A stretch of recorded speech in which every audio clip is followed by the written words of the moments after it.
vídeo já vai começar, mas antes, não se esqueça de se inscrever neste canal e ativar as nossas notificações.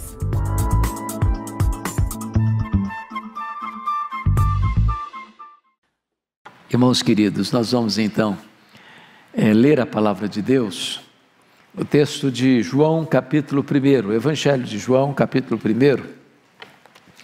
Nós vamos ler os versos 1 e o verso 14.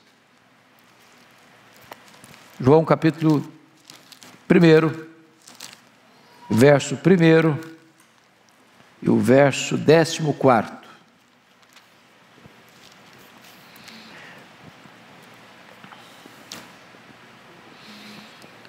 No princípio era o Verbo, e o Verbo estava com Deus, e o Verbo era Deus.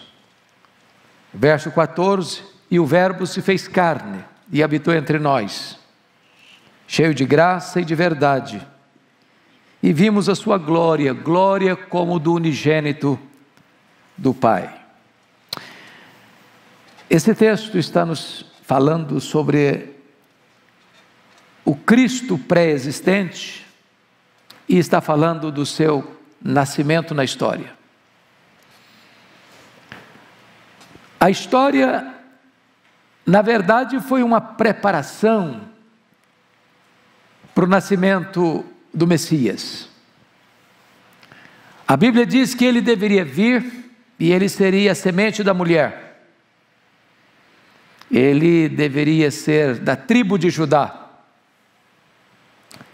Ele seria chamado de filho de Davi.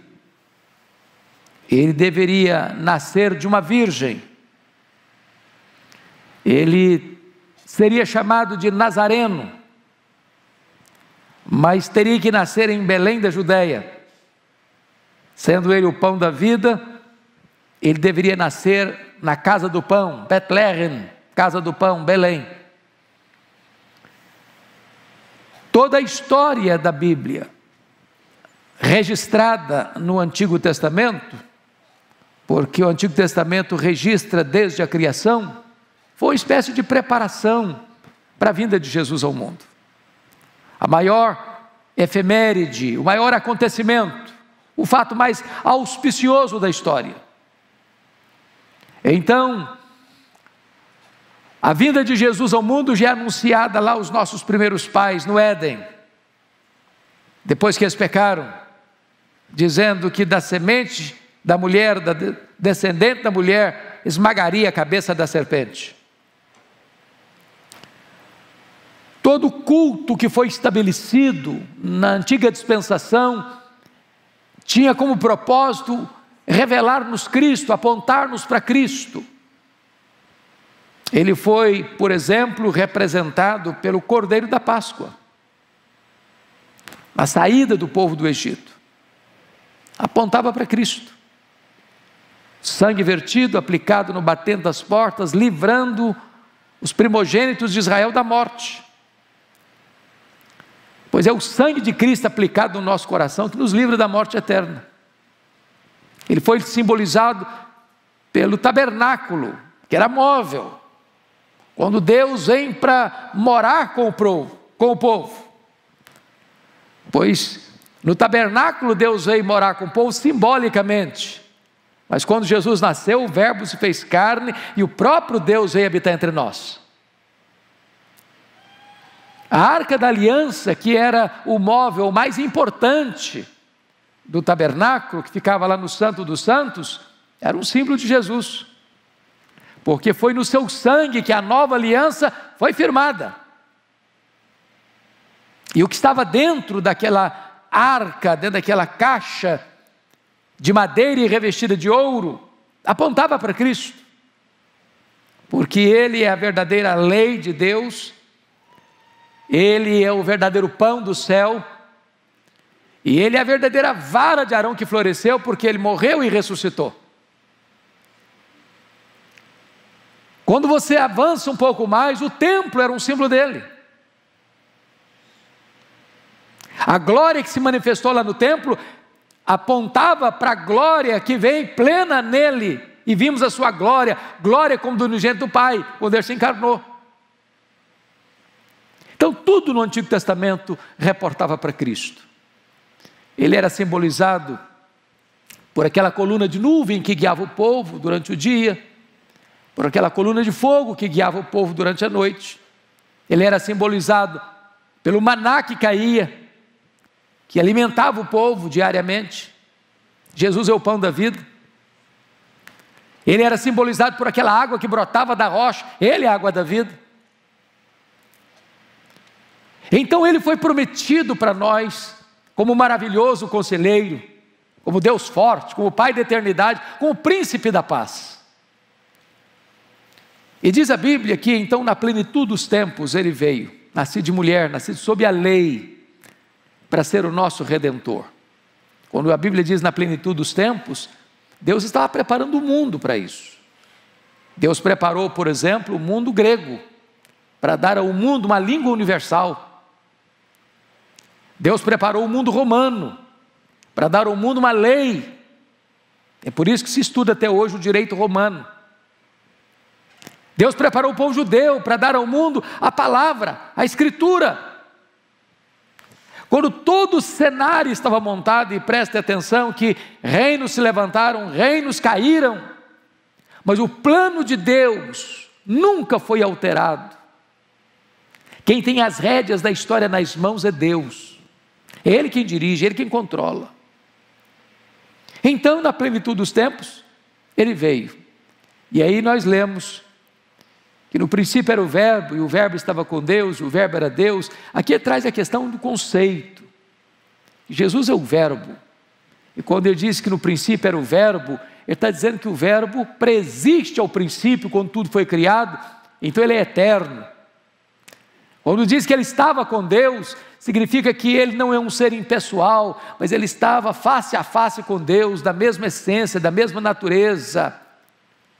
Deus de Deus, luz de luz, coigual, coeterno, consubstancial com o Pai. Quando diz que o Verbo era Deus, significa que ele não era um ser inferior a Deus, ele não era apenas superior aos anjos, ele era da mesma natureza de Deus, da mesma essência de Deus, tendo os mesmos atributos de Deus, realizando as mesmas obras de Deus. E agora João vai nos informar, meus amados, que esse Verbo se fez carne. Mas vamos entender uma coisa aqui. Temos que compreender que o Natal não é uma data qualquer. Hoje de manhã o pastor Arival disse uma frase muito curiosa. Ele diz: nós celebramos o Natal porque Jesus está vivo. Nós não celebramos o nascimento de uma pessoa que morreu. Você não celebra o nascimento dos faraós do Egito. Você não celebra o nascimento dos Césares de Roma.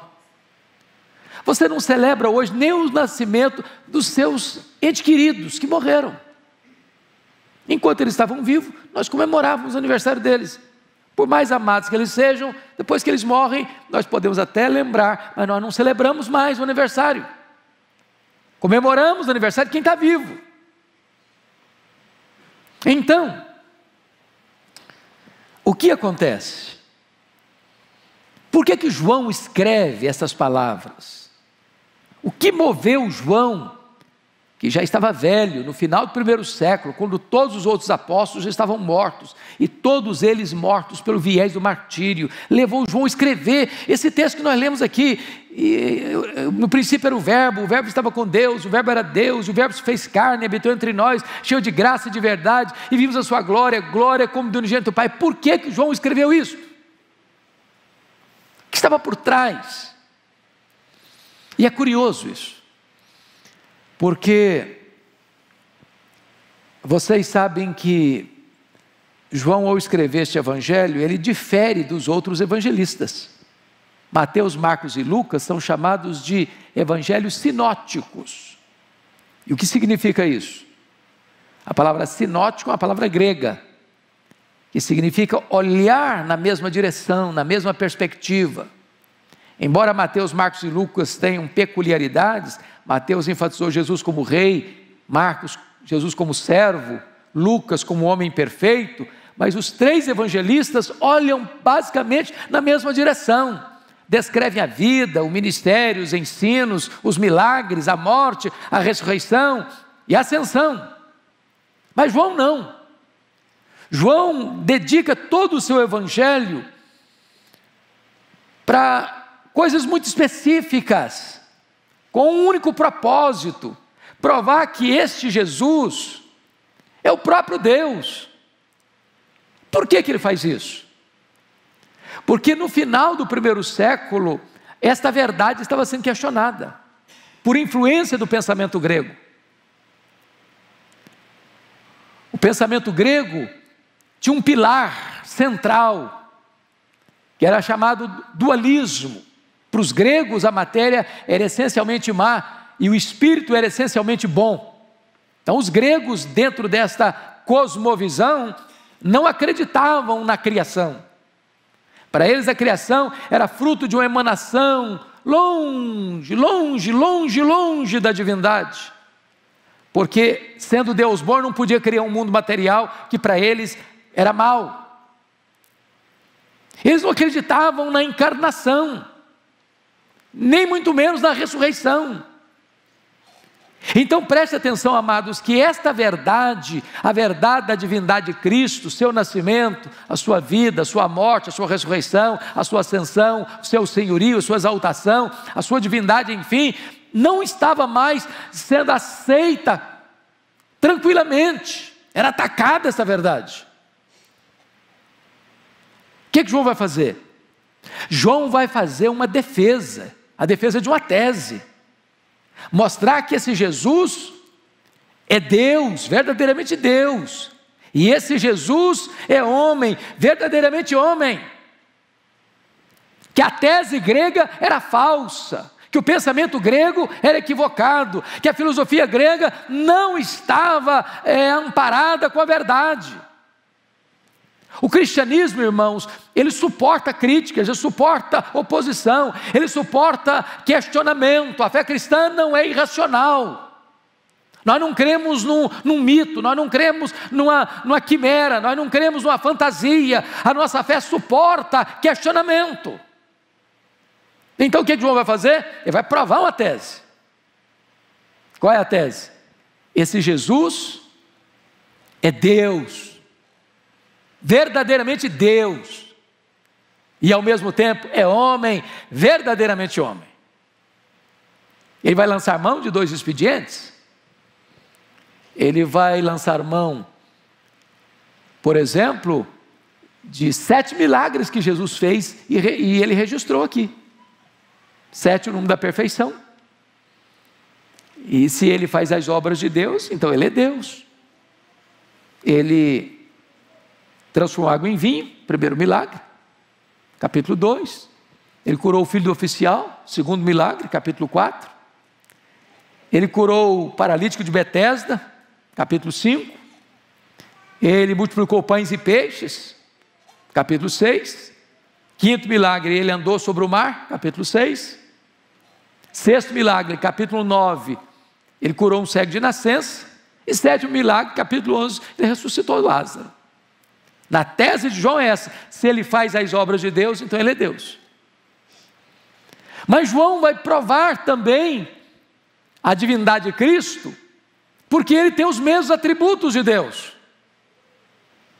E ele vai usar uma expressão que Jesus usou lá em João 8,58, antes que Abraão existisse, eu sou. Eu sou o grande nome de Deus, é o nome Javé, o Deus incausado, o Deus autoexistente. E ele vai selecionar 7 declarações de Jesus: eu sou o pão da vida, João 6,35, eu sou a luz do mundo, João 8,12, eu sou a porta, João 10,9, eu sou o bom pastor, João 10,11, eu sou a ressurreição e a vida, João 11,25, eu sou o caminho, a verdade e a vida, João 14,6, eu sou a videira verdadeira, João 15,1. Ele está mostrando uma verdade: esse verbo é Deus. E é por isso que ele começa dizendo assim: no princípio era o verbo. Em outras palavras, quando tudo teve um começo, e ele estava dizendo que a matéria não é eterna, o verbo já existia, preexistindo ao começo, preexistindo à história, preexistindo ao tempo, logo ele é eterno, ele é pessoal e ele é divino. Mas agora entra a mensagem do Natal no versículo 14, eu peço que você repita comigo, por gentileza, o verso 14, vamos juntos? E o verbo se fez carne e habitou entre nós, cheio de graça e de verdade, e vimos a sua glória, glória como do unigênito do Pai. Irmãos amados, vamos entender essa expressão, e o verbo se fez carne. Há um cidadão que no meio acadêmico, evangélico, nos seminários, é muito conhecido, mas não é uma pessoa tão conhecida no domínio popular. Esse homem chamava-se Atanásio.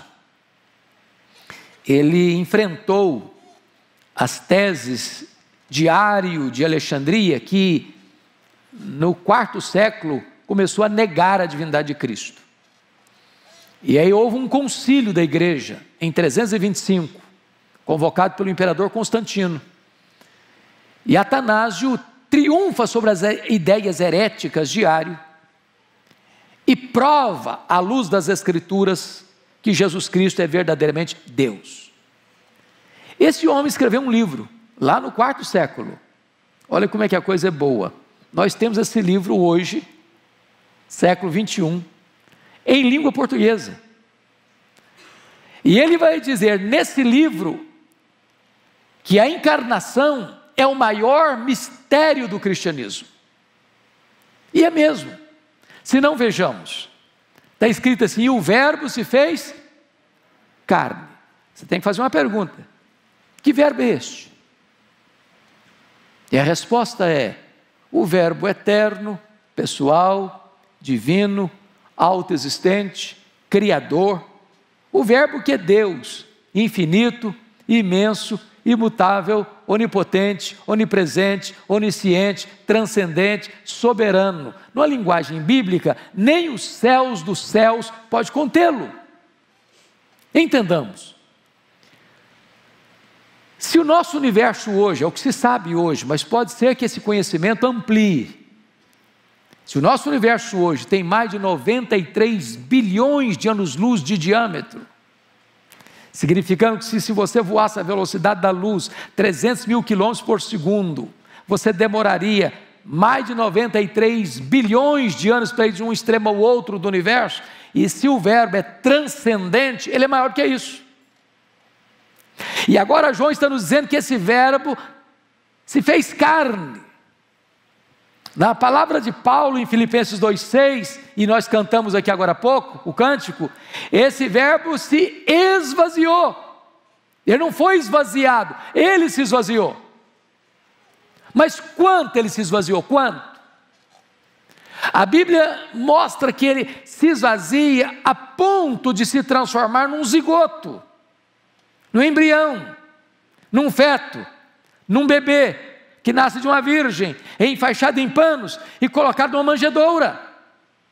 Você pode imaginar que aquele bebê é o Criador do universo, e que nem os céus dos céus pode contê-lo, que não há 1 centímetro do universo onde não possa ser, eu criei isso aqui, eu sou dono disso aqui, estou aqui. Ele se esvaziou, e ele se esvaziou, e diz o texto, e veio habitar entre nós, entre nós. Havia uma concepção lá no Antigo Testamento que ninguém podia ver a Deus e sobreviver. Então Deus rompe essa barreira lá em Êxodo 25:8 e diz, e me farão um santuário para que eu possa habitar no meio deles. E aí o santuário foi edificado. E aí a Shekinah, a glória de Deus aparecia, e depois o templo foi levantado, mas agora não, agora o próprio Deus vem armar sua tenda, agora o próprio Deus veste pele humana, agora o próprio Deus se encarna, não era uma emanação de Deus, não, era o próprio Deus. Ele era o resplendor da glória, ele era a exata expressão do ser de Deus, nele habitou corporalmente toda a plenitude da divindade. Agora, ele não veio para ficar longe de nós, ele veio para ficar entre nós, no meio de nós. Ele se identificou conosco. Em outras palavras, ele vestiu a nossa pele, ele calçou as sandálias da humildade, ele pisou o nosso chão, ele comeu o nosso pão, ele bebeu a nossa água, ele sentiu a nossa dor, ele chorou a nossa lágrima, ele carregou sobre o seu corpo no madeiro o nosso pecado, ele morreu por nós. Mas João vai além e nos informa o seguinte, preste atenção nisso.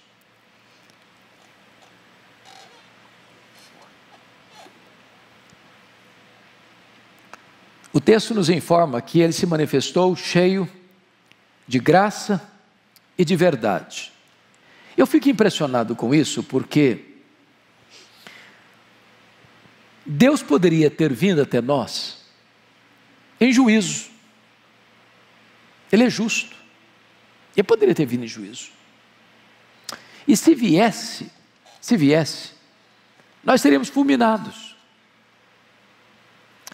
Porque a Bíblia, quando trata da nossa natureza pecaminosa, diz que se o melhor de nós, o melhor que nós temos, as nossas justiças, são tão poluídas, são tão maculadas, são tão eivadas e levedadas pela maldade humana, que o melhor de nós, as nossas justiças, aos olhos dele, não passam de trapos de imundície.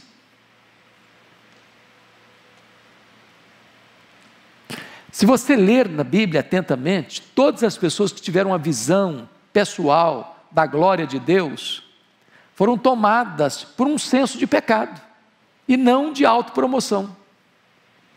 Ninguém ao ver a Deus, batia a palma, eu vi a Deus, eu sou maravilhoso. Não, ao contrário. Foi assim que Isaías reagiu, ai de mim, estou perdido. Sou homem de lábios impuros, habito no meio de um povo de impuros lábios. Foi assim que Pedro reagiu, afasta-te de mim, Senhor, eu sou um pecador. Foi assim que Jó reagiu, agora os meus olhos te veem, eu me abomino no pó e na cinza. Foi assim que Paulo reagiu, miserável homem que eu sou, quem me livrará do corpo desta morte? Foi assim que João reagiu lá na ilha de Pátimos, é que eu como morto aos pés do Senhor. Se o Senhor tivesse vindo a nós de outra forma, nós não suportaríamos a presença dEle, mas Ele veio cheio de graça e de verdade. Ele nos apanhou arruinados, feridos, contaminados, depravados, condenados, mortos nos nossos delitos e pecados. E Ele nos deu vida, e Ele nos restaurou, e Ele nos limpou, e Ele nos salvou, e Ele nos perdoou, e Ele nos redimiu, e Ele nos fez membros da família de Deus. Esta é a mensagem do Natal, irmãos. E João conclui, e eu concluo também, dizendo assim, e vimos a sua glória, glória como do unigênito do Pai. É magnífico isso, porque a revelação de Deus até Jesus foi parcial, fragmentada e progressiva. Parcial, fragmentada e progressiva. Mas quando Jesus vem, a revelação é plena. Porque Ele veio até nós, cheio de graça e de verdade, e vimos a sua glória, glória como a glória do unigênito Pai. Ele era a própria expressão do ser de Deus, Ele era o resplendor da glória. A divindade habitou corporalmente, plenamente nele. Por isso Ele pode dizer, quem me vê a mim, vê o Pai, porque eu e o Pai somos um. Todo o esplendor de Deus refletiu nele, reverberou nele, exalou dele. Ele era o próprio Deus entre nós. Se você quer saber quem é Deus, olha para Jesus. Se você quer saber quanto Deus ama, olha para Jesus. Se você quer saber como amoroso é Deus, olha para Jesus. Se você quer saber como Deus ama o pecador, olha para Jesus. Se você quer saber como Deus é poderoso, olha para Jesus. Se você quer saber quem é Deus, olha para Jesus. Você vê Deus na face de Cristo. Ele é a própria expressão do ser de Deus. É por isso que nós celebramos o Natal. Essa é a ocasião mais auspiciosa, irmãos, porque relata o evento mais importante da história, quando toda a história pregressa foi uma preparação para esse evento, e esse evento veio, e ele faz um corte na história da humanidade, antes de Cristo e depois de Cristo.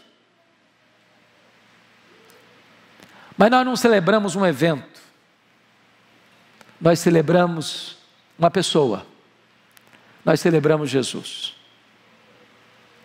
Ele é o nosso Salvador, Ele é o nosso Redentor, Ele é o Messias de Deus, Ele é o nosso libertador, Ele é o nosso consolador, Ele é a nossa esperança, Ele é a nossa paz, Ele é a nossa alegria, Ele é a nossa justiça, Ele é a nossa recompensa. Ele é o Cordeiro que tira o pecado do mundo. Ele é o sol da justiça que aquece o nosso coração. Ele é a brilhante estrela da manhã. Ele é o maravilhoso conselheiro, Ele é o Deus forte, Ele é o Pai da eternidade, Ele é o príncipe da paz. Ele é a única razão da nossa vida. Ele é o deleite da nossa alma. É por a causa dele que você e eu viemos aqui nesta tarde. E a Ele nós rendemos toda a honra, toda a glória e todo o louvor. Amém.